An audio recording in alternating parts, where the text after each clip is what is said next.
Yo, what's up guys, welcome back to another video. This is a reaction to the Disneyfication of American cities. If you don't know by now, I do love these types of reactions, learning and seeing this kind of stuff, just like the sort of city planning. And obviously the US is a lot more recent in terms of being able to do a lot of like construction and like sectioning cities and stuff. It's very different to a lot of Europe and I think just a lot of the world in general, to be honest. And yeah, because it's so different, it obviously has a lot of pros, but there are some cons to it, I feel like. And I don't know how people sort of view it in the US. Do people like how the cities are sort of sectioned off? I guess that's what this is going to be about, right? I mean, Disneyfication sounds like it's going to be a negative video. I'm going into this just learning, but obviously some parts of the US cities are beautiful, some I guess aren't, and it's more about convenience and stuff like that. But we're going to check this out and learn about it, because I could be wrong, it could be all positive, I don't know. But yeah, we're going to check this out and learn a bit about the Disneyfication of American cities. Did you know that the man who invented shopping malls hates shopping malls?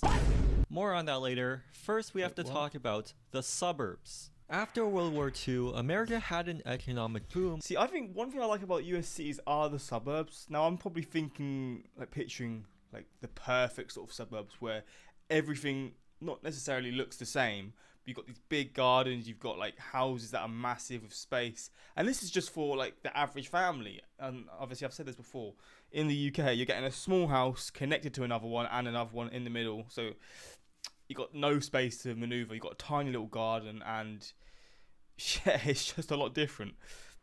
But maybe I'm just picturing a specific suburb, and maybe a lot of other US suburbs aren't the same of what I'm thinking of. Along with a high demand for housing. This led to the beginning of the suburban experiment. Mass-produced. See, this looks very utopian. I mean, this isn't the best picture, but I do get that sense as well. I don't necessarily mind that if you can sort of have your own differences between houses. But at the same time, does the UK, a lot of suburbs in the UK look suburban. It's just small little, sorry, not suburban, dystopian, because it's all the same. You've got no space. I guess it's just sort of how you view it, right?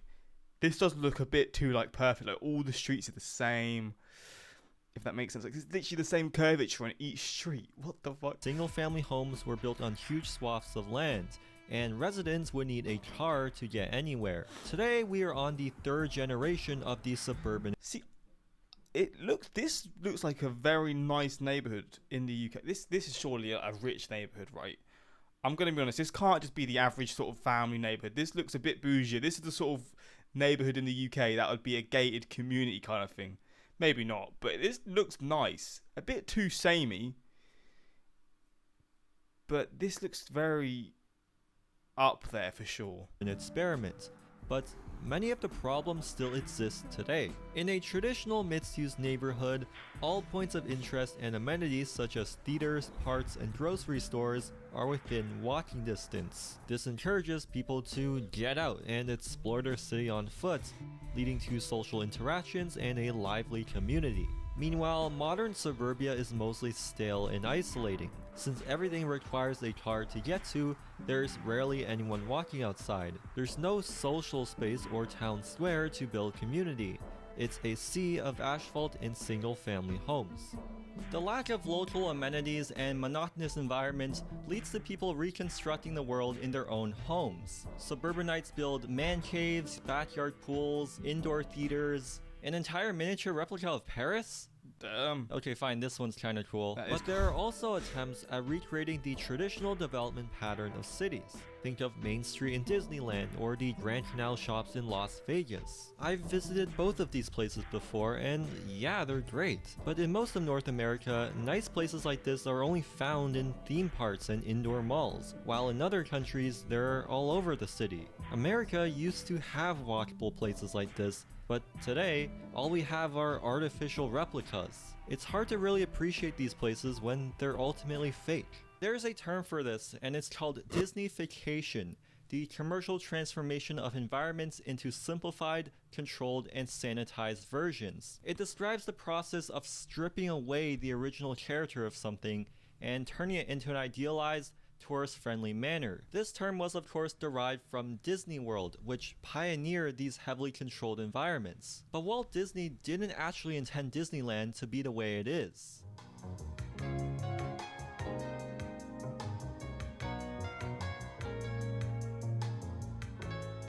In the 1960s, many people were concerned with the decay of American cities. Poverty, crime, and traffic were on the rise, and as the nation continued its suburban experiment, many were concerned about suburban sprawl and the wasteful land use of the suburbs. Among these people were Walt Disney, and he wanted to create a model or a blueprint for how future cities should be built. So he created the experimental prototype community of tomorrow, otherwise known as EPCOT.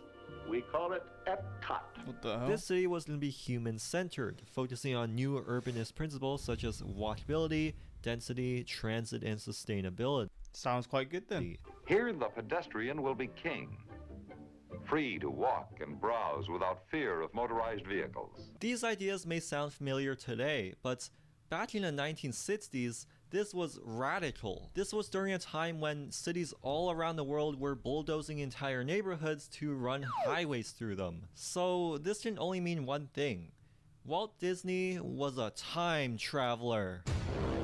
His original plan was to consist of a central commercial district surrounded by high-rises and single-family homes. Residents would commute using a web of monorails converging in the center, while cars and trucks But isn't that sort of how cities are now, or how cities want to be now? would be moved under. But at the same time, that's like when it's the perfect, like perfectly built city.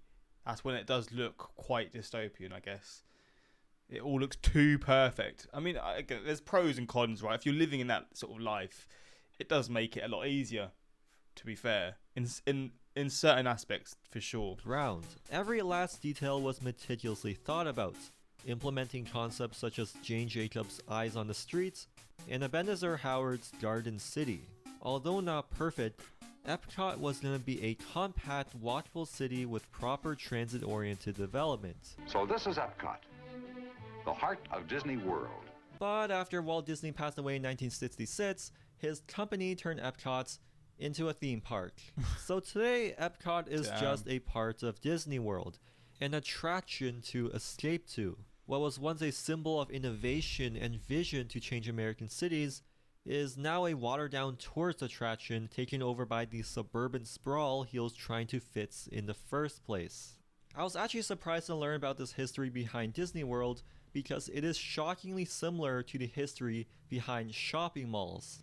Like Walt Disney, Austrian architect Victor Gruen saw many problems with the American suburbs. He called it an unfit, unlivable environment that is inefficient and ugly. He even referred to suburban commercial strips as avenues of horror. So he developed a plan for a high-density mixed-use district full of houses, shops, and offices. It would even include a medical center, school, and an artificial lake. At the center of all of this was the Southdale Shopping Center, the world's first enclosed shopping mall with a variety of stores, public art installations, and sidewalk cafes, simulating the lively pedestrian environments of a European street. Gruen himself Looks quite nice. disliked shopping, so he didn't want this to just be some bubble of consumerism, but rather a social, cultural, and civic hub for the community, a centralized place to relax and socialize. He wanted to bring Vienna-style urbanism to the American suburbs. When the mall opened in 1956, it was a massive hit. 40,000 visitors on opening day and 75,000 more on the following weekend. This was a huge indoor palace of retail, containing fountains, sculptures, glass mosaics, and even tropical plants. It was an attraction on par with Disneyland. In fact, Walt Disney cited the shopping mall as an inspiration for EPCOT. By 1960, 4,500 shopping malls had opened across the country, an average of 3 per day. By the 1980s, That doesn't even make sense. How is that even possible? over 1,000 were being built every year. But despite the success, Gruen hated what he had made because his vision didn't actually fully go through. There was a tragic downgrading of quality. The retail company he worked with, Dayton, decided to just eliminate all the mixed-use development around the mall that was in Gruen's original plan, leaving Southdale Center as an isolated building surrounded by suburban sprawl and See, that's so fascinating to me. A mall just being in the middle of nowhere. Like all the malls I've ever been to have like been built in within other sort of buildings around it. Like the two malls in my city, one's built under our castle, which is on a hill, so it's sort of under the castle. built into the hill, but it's also under like the city as well. It's quite a big mall. That mall was an ugly mall inside, though. I'm not gonna lie, but the other mall's a lot more modern. That's just built within the main sort of street where a lot of the big shops are here, and yeah, it's just built within the other buildings. It's so fascinating that there's a lot of malls in the US that are just sort of there on its own. I'm so unused to that. I don't know. Is there any malls in the US that are sort of built within cities as well? Or is that not really a thing? And massive parking lots. In fact, when Southdale Center opened, architect Frank Lloyd Wright toured the mall, to which he was quite disappointed. You've got a garden court that has all the evils of a village street and none of its charm. You should have left downtown, downtown. Just like Disney's EPCOT, Victor Gruen's plan was supposed to transform American cities, but ended up as a watered-down attraction for suburbanites. Gruen wanted a shopping mall to be more than just consumerism. He wanted to create a community hub that brought life to the suburbs, but instead, it became a part of the suburbs itself. Victor Gruen invented a shopping mall to make America more like Vienna. He ended up making Vienna more like America. Today, suburban shopping malls are dying. A quarter of all malls in the US are expected to shut down by 2025. Malls rely on their anchor stores to attract visitors. These are those big box stores usually occupied by large brands like Walmart. But when these companies move away, they leave behind a massive abandoned space that remains empty for an indefinite amount of. Not gonna lie though, an abandoned mall does seem quite fun to sort of look around. You know, like when you're with your friends and you explore abandoned buildings. An abandoned mall does seem quite fun to explore. I'm not gonna lie. These usually don't find new tenants for a while, as you need a large enough company to fill in that space. So without people living near the mall as Gruen had originally envisioned, less and less visitors will come to the mall, leading to smaller stores inside shutting down. This starts a domino effect where more and more businesses close as less people visit, until eventually the entire mall dies. Compare this to a traditional mixed-use neighborhood where residents live within walking distance or even right on top of stores, meaning there will always be foot traffic to sustain these businesses, even if one of them closes. And because these stores are smaller and don't sit behind massive parking lots, it's much easier for another business to fill in vacancies. This is why malls in downtowns or in basically any other country are still thriving. For example, the Eaton Centre in downtown Toronto is the busiest shopping mall in This mall looks nice, by the way. This flipping was massive. North America. This is not surprising given how highly accessible it is by foot and public transit. You don't need to drive here. In fact, you probably wouldn't want to.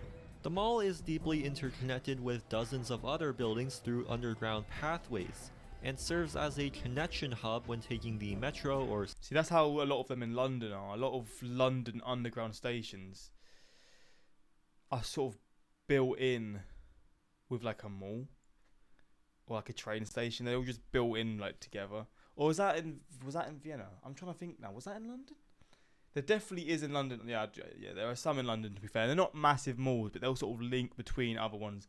Certain underground stations will be linked, and some of them will have malls around them. Streetcars. This means there will always be high amounts of foot traffic through the mall, even if most people don't intend to buy anything.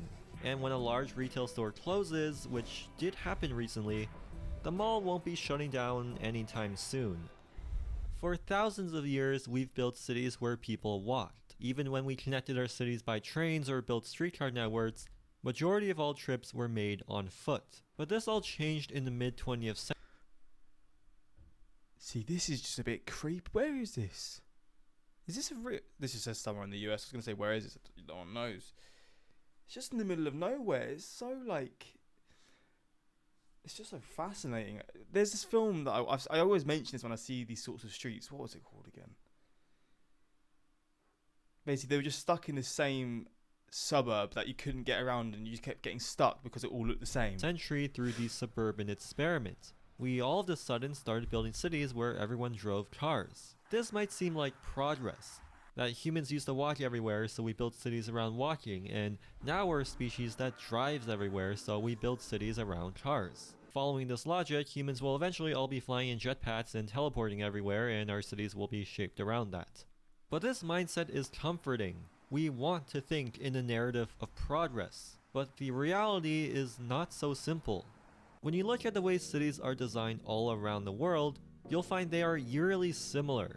No matter the age, size, culture, or population, every city around the world follows the same traditional pattern of development. They're built at a human scale, distances are walkable, and there is a mix of uses. The architecture and building materials may be different, but even that's starting to look the same. You might think this way of designing cities is primitive or outdated, but this approach was developed over thousands of years of trial and error. For centuries, different societies experimented and refined this way of building cities. Some failed while others succeeded, and this knowledge was passed down generations. Through this extensive trial and error, our ancestors optimized the way we build cities to fit the social, cultural, and financial complexities of human lives. Contrast this to the suburban experiment, which is exactly that, an experiment. This development pattern was not formed over thousands of years of trial and See, the thing is, from the air, they look very creepy. From the ground, I'm going to be honest, I feel like I like the look of these. Again, it does seem a bit like, not soulless. I would love to live somewhere like this. I'm going to be real with you. I'm just going to be straight up. I would love to live somewhere like this. I think this is a nice area to live. From the air, it does seem quite creepy. But who actually cares? I mean, to be fair, there is walking here, to be fair. I mean, I'm not going to lie, there's actually walking here. But I don't really understand why they just wouldn't have options in general just to walk wherever you want or to drive. Because it's not like a little sidewalk on either side of all US streets or most US streets. It's going to like cause a problem in terms of no cars are going to be able to fit here. But who am I to say anything, right? an error, but rather invented less than a century ago. We did not do a pilot project, nor did we apply this at a smaller scale first to see if it would work. We simply transformed the entire continent Look how wide the roads are. That is so big. overnight. The death of shopping malls is just one example of how unsustainable the suburban experiment is. They try to replicate the traditional style of development, but are stripped down to mere consumerism rather than places to live. This is the Disneyfication of American cities. Walkable neighborhoods that are healthy, lively, and social have become a commodity, transformed into controlled, sanitized, and commercialized environments. The reason Disneyland's Main Street is so nice is because it has all the features of well-designed streets that you would find all around the world. It's wide and car-free, lined with beautiful buildings with shops and cafes, and there's plenty of outdoor seating for dining.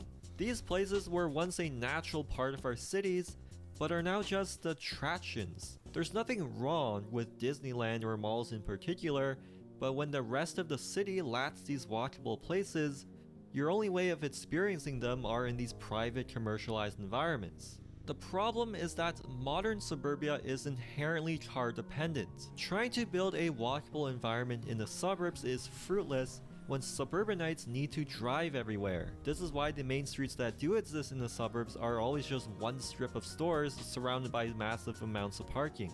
But we don't need to build an entirely new type of city like Walt Disney's EPCOT. What we should be doing is revitalizing the main streets that we already have, densifying and pedestrianizing these city cores so that they are actually nice places where people want to live. When you look at examples of this in other parts of the world, you can really see the resemblance to Disney. Wait, when this is Vienna, is this Vienna? I feel like I've walked on this street, but I don't think I have been to Vienna, but I don't know. Disneyland's main streets or suburban shopping malls. The difference is that these are actually real places Venice. where people live, and not artificial replicas that only serve to make you buy stuff. Beautiful places don't have to be limited to expensive theme parks or giant indoor buildings.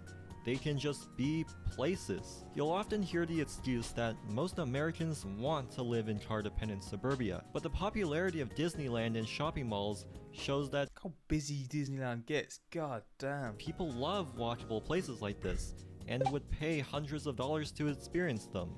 By improving our cities to be more walkable, mixed-use, and human scale, we can turn them into the social, cultural, and community hubs that Disney and Gruen had originally envisioned. Maybe Frank Lloyd Wright was indeed right. Downtown should have been left downtown. Well, there we go. It's fascinating. I'm not here to say anything right, but it's interesting to learn about. Imagine spending trillions of dollars of taxpayers' money to replace walking for those that can afford it, then discovering that all that money wasted leads to shorter, unhealthy, and unhappy lives, fatter people, and more loneliness than ever, and still being absolutely determined to keep trying to remove walking. I just don't understand walking. I mean, like, I go to the gym, I walk. Sometimes I'll get the bus. I'll be real. Sometimes I cannot be asked. Or if it's raining, I'm like, yep, I'm not walking 25 minutes to go to the gym. But 85% of the time, I'm walking. Or I used to bike when my bike was working, but it's not. It's so weird to me because I'm so used to walking, and I guess it's just a cultural difference, right? But it's so fascinating to me because I can't imagine not seeing loads of people walking. Like, look out the window now. There's gonna be people because I live on quite a busy road, like a road that links sort of people to get out of the city to within the city. So yeah, it's quite a busy road, and even then, there'll be people walking constantly. Like, I can guarantee if I look out the window, from the area that I can see, there'll be at least 20 people walking. And I can't see a massive area. I can only see a little area. But yeah, that's just fascinating to me. But hopefully you enjoyed this reaction. Let me know your thoughts on this. And yeah, until next time, like, subscribe, and peace.